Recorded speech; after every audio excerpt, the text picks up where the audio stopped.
ঈদুল ফিতরের দিনে আমাদের কিন্তু অনেকগুলো কাজ আছে যেগুলো আমরা হেয়ালিপনা করে কিন্তু আমরা এড়িয়ে চলি, কিন্তু এটা করা কখনোই উচিত নয়। পবিত্র ঈদুল ফিতরের দিন আল্লাহ রাসূল বেজোর খেজুর খেতেন। কি করতেন? আল্লাহ রাসূল বেজোর খেজুর খেতেন, এটাও কিন্তু একটা সুন্নাহ। আল্লাহ রাসূল ঈদুল ফিতরের দিনে তিনি কি করতেন? বেজোর সংখ্যক তিনি খেজুর খেতেন, উত্তম রূপে তিনি গোসল করতেন, সুগন্ধি ব্যবহার করতেন, উত্তম কাপড় পরিধান করতেন। হ্যাঁ, সাদকায়ে ফিতর আদায় করা, যেমন আমাদেরকে এগুলো বলতে হবে। আল্লাহ রাসূল ঈদুল ফিতরের দিন কি করতেন? বেজোর খেজুর খেয়েছেন এবং আমাদেরকে তিনি বলেছেন আল্লাহ রাসূল যেটা করেছে সেটা যদি আমরা করতে পারি তাহলেই তো আমরা সফল, তাই না? আল্লাহ রাব্বুল আলামিন তো আল্লাহর যত বিধান আমাদের জন্য বরাদ্দ করেছেন শব্দ রাসূলের মাধ্যমে। রাসূল মানেই হচ্ছে আমাদের জন্য শ্রেষ্ঠ একটা নিদর্শন। কি? এবং আমরা সিরাত মনে করি। কি মনে করি? সিরাত আমরা তো সবাই জানি সঠিক পথ। আহারে আমরা তো সারাদিন সঠিক পথ খুঁজতেছি, আসলে কিন্তু সঠিক পথটা কোথায় আছে সেটাই আমরা খুঁজে পাই না। আমরা যদি রাসূলকে ফলো করতে পারি, যেমন ঈদুল ফিতরের দিনে বেজোর খেজুর খাবো, আমরা উত্তম রূপে গোসল করব। কি করব? উত্তম রূপে গোসল করব। আমরা সুগন্ধি ব্যবহার করব। সুগন্ধি ব্যবহার করবে, আতর লাগাই না আমরা? উত্তম নতুন কাপড় পরব এবং ফিতরা আদায় করব আমরা ঈদুল ফিতরের নামাজের আগেই।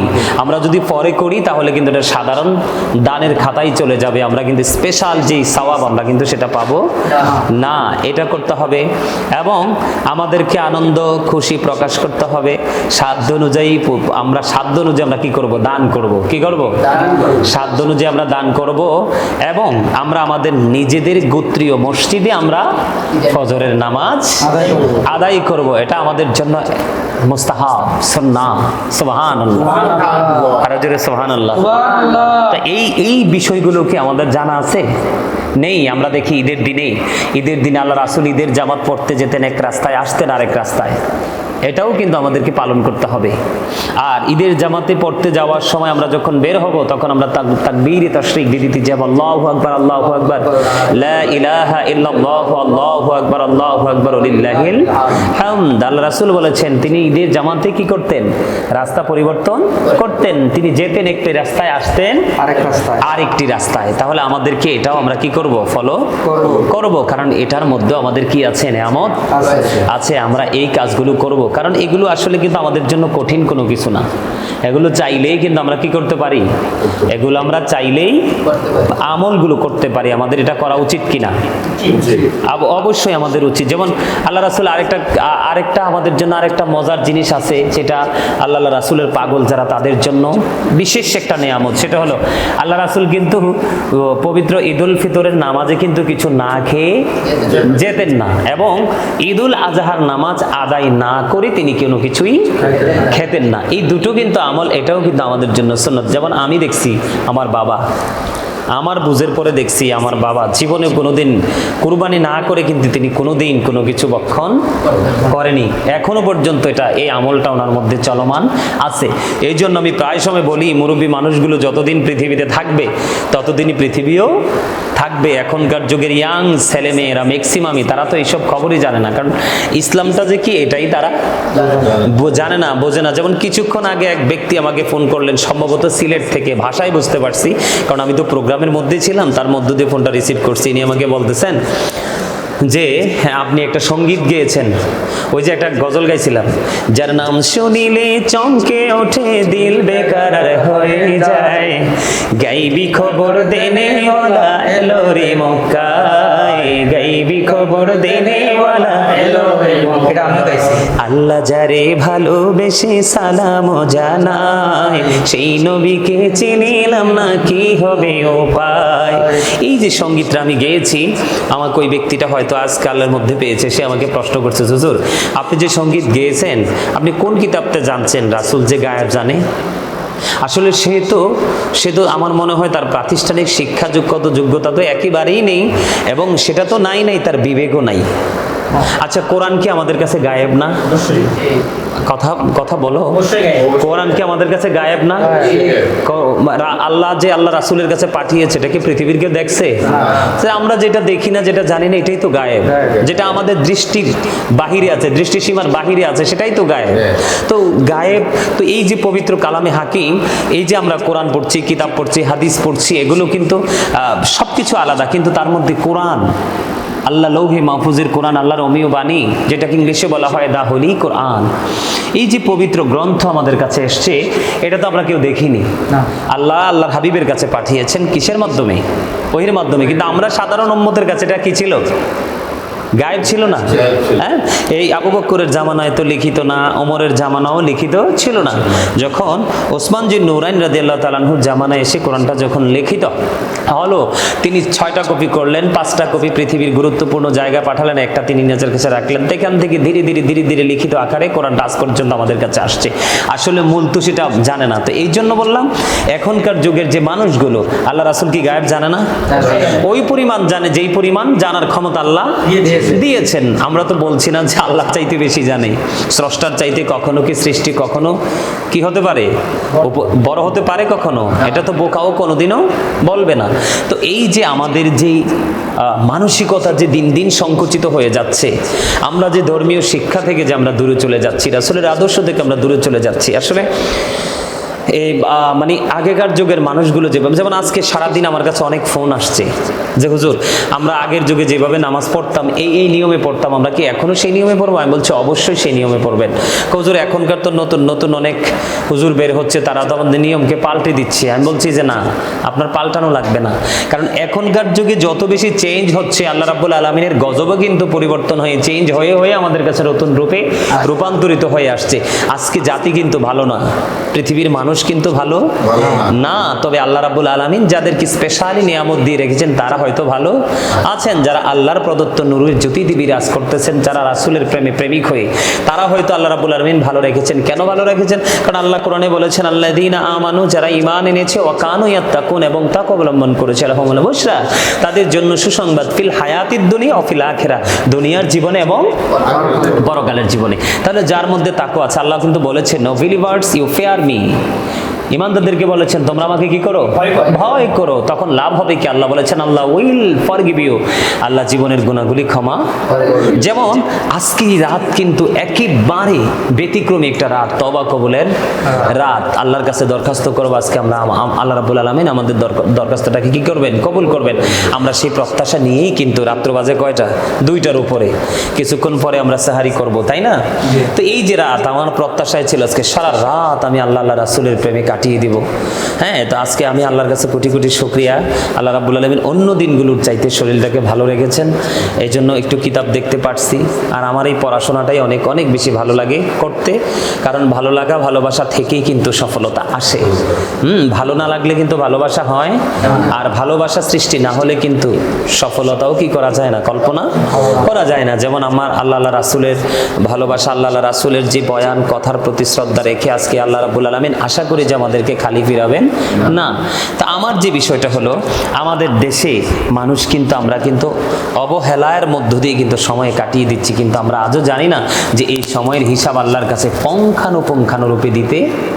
যেমন আমার কাছে আফসোস, আমাদের এই দেশ তো, এই কান্ট্রি তো মুসলিম কান্ট্রি, তাই না? কথা কি, এটা মুসলমানের দেশ না? আজকেও কিন্তু কদরের নামাজ ছেড়ে অনেক নারী পুরুষ শপিং মলে। ছি ছি ছি ছি, অত্যন্ত লজ্জাজনক বিষয়। এই মুসলমানের কি কোনো মূল্য আছে? আল্লাহ রাব্বুল আলামিন কি এদেরকে রাখা না রাখার মধ্যে কি কোনো ইয়ে আছে? নাই।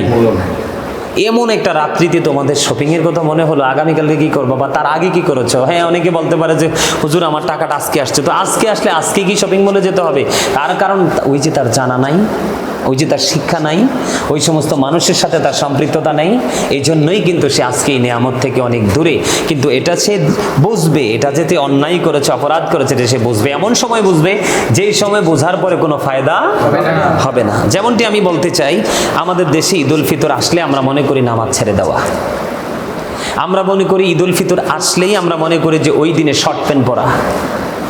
আমরা মনে করি যে ঈদুল ফিতর আসলেই মহিলাদের মাথা থেকে ঘোমটা সরিয়ে দেওয়া। হ্যাঁ, মানে ওপেনলি নারী পুরুষ দেদারসে, যেটাকে বলা হয় মানে দায়ুস নারী পুরুষ।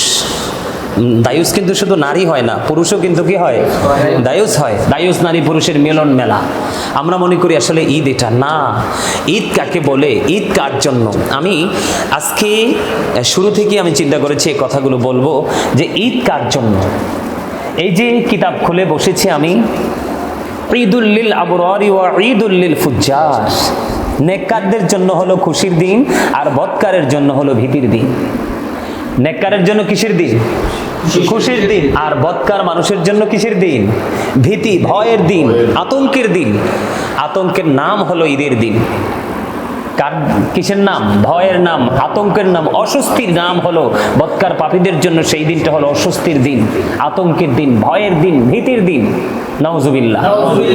অথচ তারাই কিন্তু সবচেয়ে দামি পাঞ্জাবিটা পরবে এবং সবচেয়ে গ্লেজি টুপিটা তারাই পরবে।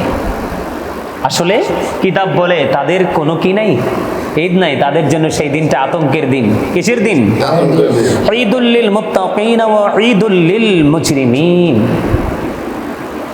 কি আফসোসের বিষয়, অত্যন্ত আফসোসের বিষয়। মুত্তাকিনদের জন্য খুশির দিন আর পাপীদের জন্য লাঞ্ছনার দিন।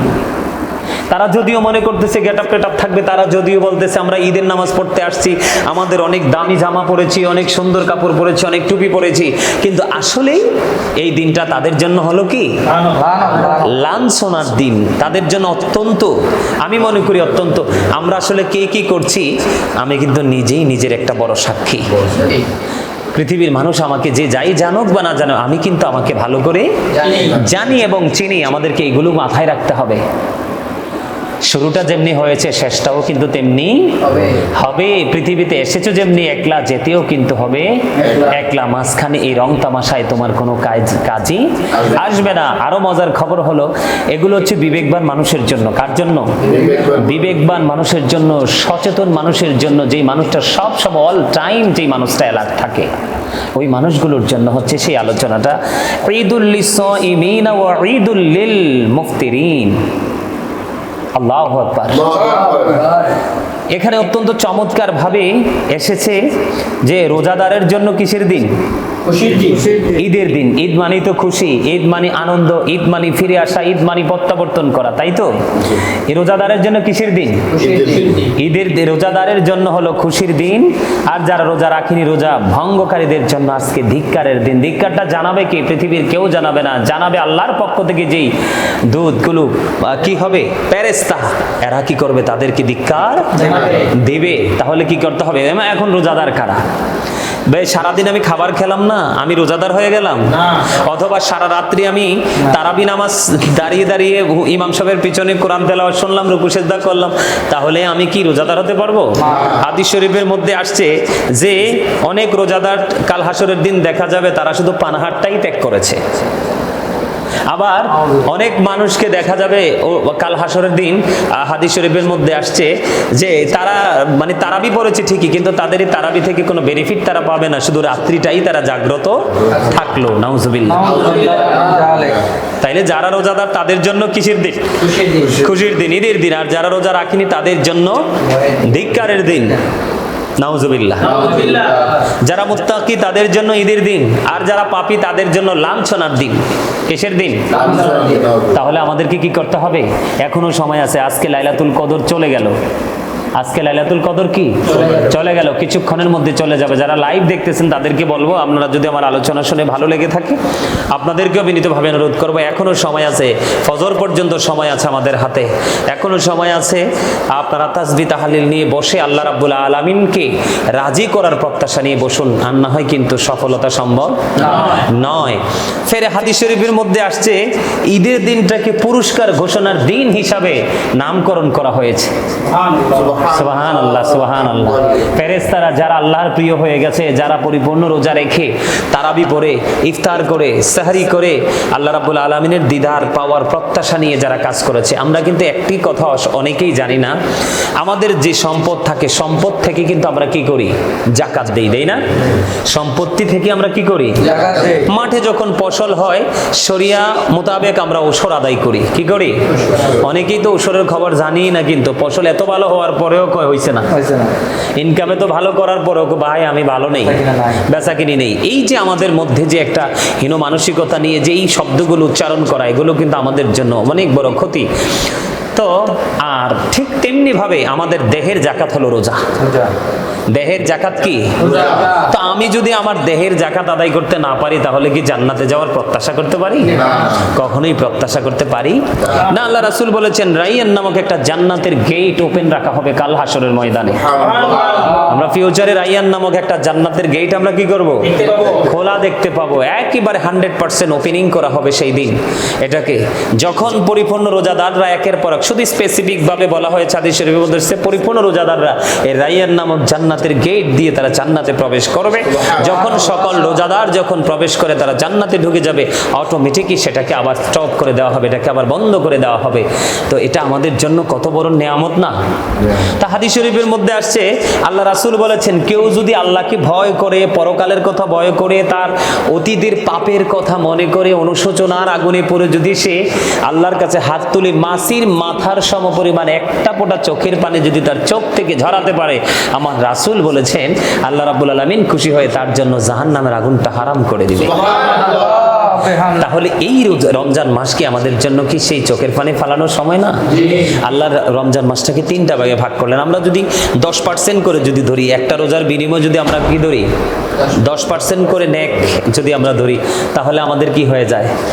300 দিনের গুনাহ কাফফারা হয়ে যায় কিনা? আর আছে কয়দিন? আর আছে 60 দিন। কয়দিন? 60 দিন। শাওয়াল মাসে 6টি রোজা। কয়টি রোজা? 6টি রোজা রাখলে একটি রোজা যদি 10 গুণ বেশি সওয়াব পায় তাহলে 60 দিনের ফয়সালা হয়ে গেল। তার মানে 360 দিনই রোজার কারণে আমার জীবনের গুনাহগুলো কি হয়ে গেল? মায় বলো। এরপরেও যদি রমজান মাস শাওয়াল মাসের পরে যদি কেউ বলে যে আমি রোজা রাখতে চাই, আল্লাহ রাসূল বলেছেন 13, 14, 15 প্রতি মাসে তোমরা 13, 14, 15 এই 3টা রোজা রাখো। এই অত্যন্ত গুরুত্বপূর্ণভাবে তিনি বলেছেন, হাদিস শরীফের মধ্যে আসছে। এই যে রোজাটা আমাদের উপর ফরজ করা হয়েছে, হ্যাঁ, কেউ যদি ইচ্ছে করে একটা রোজা ভাঙে সারাটা জীবনেও কিন্তু সেই রোজার খেসারত দিতে পারবে না। তাহলে আমাদেরকে এখনো সময় আছে, সচেতন হতে হবে। আমাদেরকে কি করতে হবে? আমাদেরকে সচেতন হতে হবে। রমজান মাস আমি মনে করি মুমিন যারা, তাদের জন্য যাদের মধ্যে অন্তরে ভয় আছে, তওবা করার সারাটা দিন আছে, সারাটা রাত আছে। আজকে মাত্র আমাদের রোজা গেছে কয়টা? 26টা। তারপরে আসবে 27 নাম্বার, তারপরে 28, তারপরে 29। আমরা যদি 30টা পাই তো নেয়ামত, আর যদি 30টা না 29টা তো পাবো, তাহলে আরো 3টা রোজা আমাদের জন্য বরাদ্দ আছে। তো এই জন্য আমাদেরকে কি করতে হবে? এই দিনগুলোতে আমরা বেশি বেশি করে, আজকের দিনটা তো চলেই গেল, আমরা যদি অনুশোচনায় ফিরে আসতে পারি তাহলে আমরা কি করব? বাকি 3 দিনে আমল করব। যাক, আমি এলোমেলোভাবে অনেকগুলো কথা বলেছি। এখানে আরেকটা বিষয়